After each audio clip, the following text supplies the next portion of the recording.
Okay, so today I'm going to be listening to the three pieces for string quartet by Igor Stravinsky. This piece was written in 1914, shortly after Stravinsky wrote The Rite of Spring, but it wasn't published until 1922. And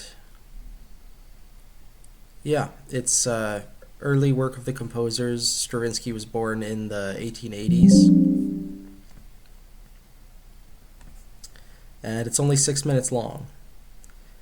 And I'll let you know my thoughts if I hear anything interesting.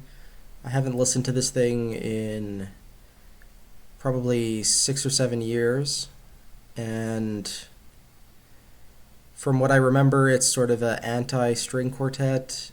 It's for the medium of string quartet, but he tried to basically do everything you're not supposed to do in the genre of string quartet.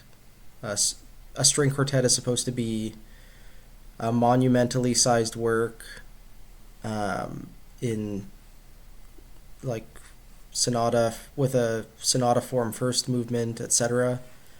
And it's supposed to be very intimate and serious and introspective. And I think this piece is trying to do the opposite. It's just three very short pieces, and if I notice anything else, I'll let you know, but I'll try to keep this one short today since the piece is only about 6 minutes long. Okay, yeah, so this was a good listen, and I always have had a soft spot for Stravinsky's music because I started my undergrad in Toronto in 2013, which was the anniversary of The Rite. So I got to hear The Rite of Spring live, and A Soldier's Tale live, and a couple of other Stravinsky related things.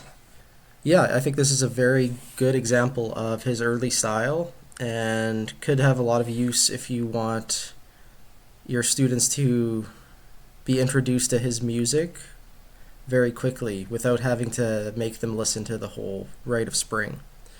I did like how this broke with conventions in multiple ways. Like, for example, the most substantial movement is actually the third one, which takes up half of the piece's length,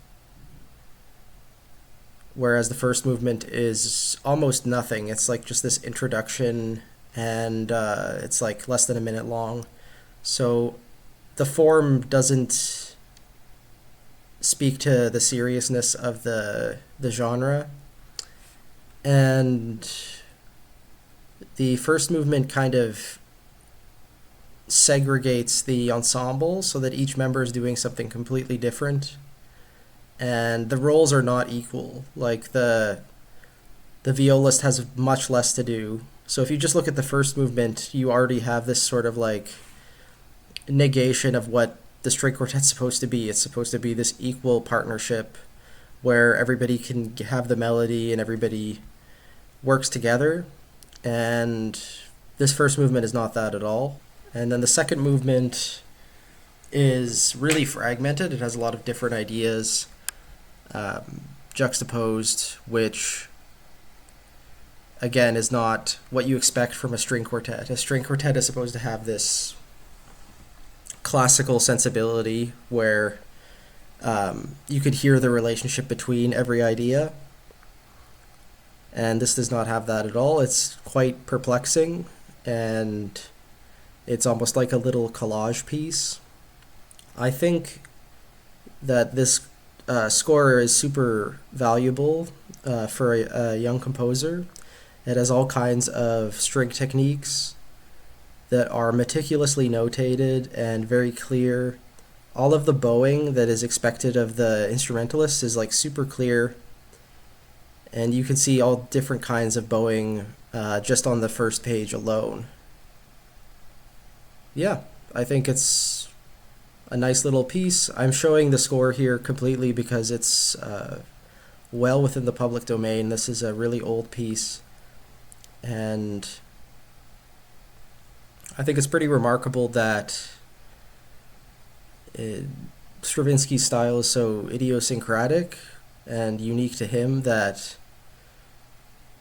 almost nothing sounds like this. Like, if you were to try and imitate this, you would probably just sound like Stravinsky, and I think that's the mark of a good original composer. So that was this one.